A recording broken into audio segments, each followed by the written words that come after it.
E o assunto Barca no Flamengo já começa a ser discutido. Jogadores que aparentemente são importantes para esse resto de temporada podem sair do clube. E a janela para quem sai ainda está aberta. Vou falar sobre isso, vou falar também sobre o protesto que a torcida fez hoje na porta do Ninho do Urubu. Vou falar sobre tudo isso. Eu peço a vocês que se inscrevam no canal, ativem o sininho. É muito importante que você curta esse vídeo. Eu sei que a situação tá chata porque o Flamengo foi eliminado. E, gente, é muito triste mesmo falar sobre essas coisas. Então eu peço a vocês que pelo menos se inscrevam, curta o vídeo para você estar sempre bem informado daquilo que está acontecendo. Então é isso, esse é o canal Futebol Expressivo e eu estou todos os dias aqui falando sobre o clube mais querido e mais amado do Brasil. Então não perca nada, não deixe de estar me apoiando e fazendo esse canal crescer a cada dia. E hoje alguns torcedores do Flamengo foram lá na porta do Ninho do Urubu e picharam as paredes, tinham umas grades de proteção, jogaram no chão com muita raiva por conta do time ter sido eliminado e por conta dessa má gestão do Rodolfo Landim, gente. Eu vou falar uma coisa pra vocês, os torcedores não estão certos de quebrar as coisas, de pichar, mas eu vou falar uma coisa. O Rodolfo Landim só tem pensado nele e essa diretoria só pensa no próprio ego. Eles picharam o seguinte, xingaram o Rodolfo Landim, chamaram ele de safado, falaram que não querem SAF no Flamengo, até porque o Rodolfo Landim passou grande parte desse ano se preocupando em transformar o Flamengo numa SAF. Ele ficou fora por muito tempo, gente. Quando o Flamengo voltou a estar em crise, ele voltou para o Brasil, mas ele estava fora estudando formas de fazer o Flamengo virar SAF. E se ele fizer o Flamengo virar SAF agora, o que vai acontecer? Ele vai se manter por mais tempo no cargo. Então, ele está visando só os próprios interesses e o time caindo. O Flamengo está faturando muito? Tá. O Flamengo está faturando em venda de jogador, bilheteria, cota de TV, tudo. Mas o Flamengo, esportivamente, tem caído, gente. E isso incomoda muito nós torcedores. Incomoda muito. Eu vou falar uma coisa pra vocês, vou ser bem sincero. O Rodolfo Landim, ele pode ganhar, na gestão dele, o Flamengo pode ganhar umas 10 Libertadores, mas a imagem dele já está manchada no clube. Por ser um presidente omisso, só aparece para levantar a taça e depois some, fica caladinho. Eu observo uma coisa, a Leila Pereira ela é muito julgada. Lá no Palmeiras ela faz umas escolhas muito erradas. Eu não acompanho o Palmeiras, mas às vezes chega até a gente algumas notícias. Eu vou falar uma coisa pra vocês. Mesmo ela sendo julgada, mesmo ela fazendo algumas escolhas erradas, ela bota a cara e fala. E o Rodolfo Landim não. Em momento de crise tu nunca vai ver, a gente nunca vai ver o Rodolfo Landim meter a cara e falar. Pelo contrário, ele se esconde. Então eu espero que ele saia, eu espero que a gestão dele acabe, que ele não consiga transformar o nosso Flamengo em SAF. Porque ter o Flamengo como SAF, ter essa gestão porca por mais tempo, só vai atrapalhar o andamento do Flamengo dentro de campo. Até porque a gente tinha um treinador campeão, trocou o treinador e colocou o perdedor, que perdeu pra gente em todas as possibilidades que ele teve. Perdemos a oportunidade de chegar na final do Mundial, perdemos a Recopa, Supercopa, Carioca, estamos eliminados da Libertadores. Quer mais o que, gente? Quer passar mais vergonha? Essa diretoria, no máximo, deveria pensar, eu preciso parar de tentar trazer mais dinheiro para o clube? Eu não posso parar de pensar nisso, mas eu preciso focar também na parte esportiva, no plano esportivo do clube que esse ano não teve. Não teve. E, gente, vamos esclarecer uma sacanagem que fizeram com o Pedro, uma fake news, né? Colocaram uma foto do Pedro antes do jogo, que ele estava sorrindo no aquecimento ali com os colegas de clube, de elenco, e ele estava sorrindo e fizeram uma montagem colocando o placar, depois que o Flamengo já estava perdendo ali no finalzinho do jogo, e colocaram em cima dessa imagem do Pedro, indicando que ele estava rindo do Flamengo perdendo, por ele não ter jogado, por ele não ter entrado. E a torcida do Flamengo, gente, no momento de raiva começou a xingar o Pedro, acreditando que aquilo era verdade. Muitos canais também começaram a falar que o Pedro estava rindo da situação, e não. Se você for olhar direito, se você for pesquisar, você vai ver que aquilo ali foi uma montagem de mau gosto.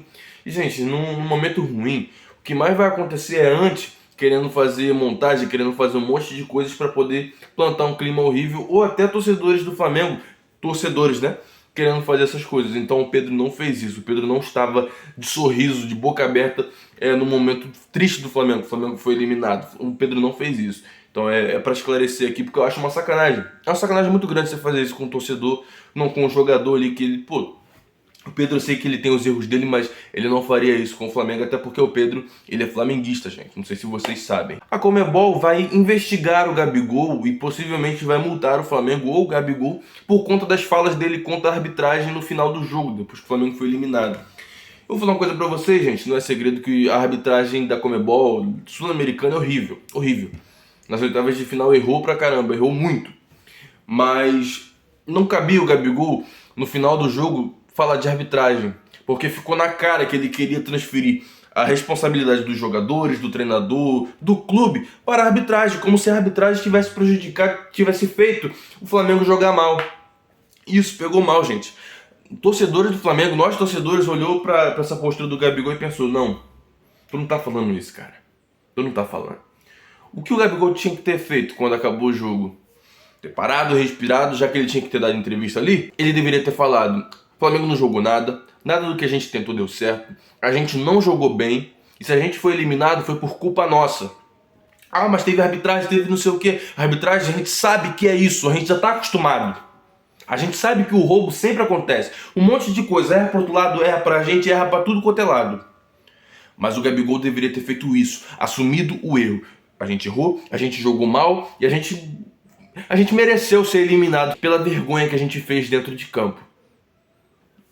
Gente, não resolveria nada de falar isso, mas seria pelo menos menos feio o que ele faria, né? Porque isso ficou feio. Tentou transmitir a responsabilidade e não ficou legal. Essa é a minha opinião. Eu acho que é a opinião de muita gente também, porque essa não é a postura de alguém que tá no Flamengo há bastante tempo e conhece o time, sabe quando o time não tá bem, quando o time tá bem. Eu não faria uma coisa dessa se eu fosse o Gabigol. E o Rodolfo Landim, ele fez uma reunião com o Sampaoli, gente. Ele chegou no Sampaoli, falou com ele. Eu vou falar uma coisa pra vocês, o que ele deveria fazer, não sei se ele fez, mas era falar pro Sampaoli: Sampaoli, a gente sabe que a situação tá horrível. Você não faz o mínimo pra ter um relacionamento profissional com os jogadores. E se isso não acontecer, ó, infelizmente você não vai continuar aqui no clube não. Porque qualquer jogador que fala alguma coisa e discorda de você, você não coloca o cara pra jogar, você não explica por que você tá tomando uma decisão, você não tem que ficar dando satisfação, você não tem que ficar seguindo aquilo que nossa diretoria quer, até porque você é o técnico. Mas se você é o técnico, você tem que saber o que você está fazendo. Se as escolhas que você está fazendo vai prejudicar o clube ou não. Porque Felipe Luiz, do começo do jogo até os minutos 35 ali do segundo tempo, ficou na cara que ele fez isso justamente porque o Ayrton Lucas discordou dele na entrevista. Então dá pra ver que ele é um técnico pirracento. Um técnico que, com pirraça, não escala os caras justamente porque não concordou com ele. Ah, não vai jogar. Então e não é assim que funciona no Flamengo. E, gente, eu vou falar uma coisa pra vocês, não tem mais clima nenhum pra ele continuar.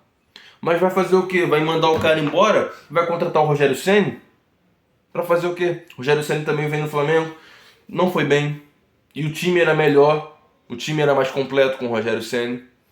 Então eu vejo que o Flamengo está numa situação que precisa reformular e precisa jogar esse resto de temporada, tentar conseguir alguma coisa com o que tem.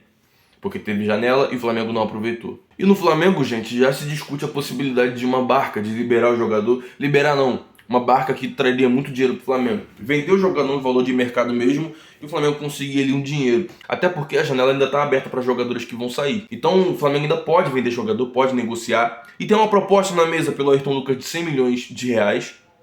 Tem uma proposta de 73 milhões de reais pelo Léo Pereira, que pode subir porque o Flamengo negou, que foi do Al Nassr, time do Cristiano Ronaldo. Tem uma proposta que pode chegar também do West Ham pelo Pedro, tá? Para chegar essa proposta. E após a partida, após o Flamengo ser eliminado, vazou a informação de uma proposta pelo Wesley, gente. E eu venderia Léo Pereira, Pedro e Wesley. Vou explicar a situação e por que eu venderia esses três jogadores. Léo Pereira, o Flamengo comprou por 35 milhões de reais. Chegou uma proposta de 73. E tudo indica que o Al Nassr vai fazer uma proposta ainda maior do que 73. Gente, Léo Pereira começou essa temporada se machucando demais. Não conseguiu ter muita sequência de jogo. É um zagueiro que tá bem, tá em atividade, tá jogando bem, tá, mas tem caído de rendimento justamente por conta das lesões. E se o Flamengo comprou nesse preço, vender num preço que pague aquilo que você pagou na compra do jogador e ainda lucra em cima daquilo, eu já teria vendido, até porque posição de zagueiro não é muito valorizada. Pedro já teve alguns problemas de relacionamento, não vem bem no Flamengo, caiu de produção. E eu acho que o melhor para o Pedro seria ser negociado. E negociado no valor de mercado, para o Flamengo lucrar. Ah, mas quem colocaria? Sobe alguns garotos da base e tenta manter até o final do ano, já que a gente não sabe o que pode acontecer. E a gente sabe que os garotos da base, quando sobe, eles sobem com sangue nos olhos, querendo jogar, querendo mostrar o que sabe para poder se manter na parte de cima ali, no time de cima. O Wesley, por que eu venderia o Wesley? O Wesley tá em formação ainda, não é um jogador muito talentoso, é um jogador que oscila muito, faz umas partidas boas, mas outras erra em muita coisa. Eu venderia o Wesley. Eu chegaria... tá uma proposta pelo Wesley, uma proposta boa. Eu vendo. Ah, mas quem colocaria? O Mateuzinho tá voltando de lesão, subiria outro garoto da base e assim vai. Assim vai. Eu venderia esses 3 jogadores. Gente, amanhã o Flamengo vai jogar contra o São Paulo. O São Paulo vai vir com time reserva. E amanhã a gente vai ver a postura do Flamengo em campo. Eu não sei o que pode acontecer. Eu não sei qual vai ser a postura, de fato. Pessoal, vou ficando por aqui. Eu peço a vocês que se inscrevam no canal, ativem o sininho. É muito importante que você curta esse vídeo, porque quando você curte o vídeo, você mostra pro YouTube que esse vídeo é relevante e ele manda para outras pessoas. Tamo junto. Valeu.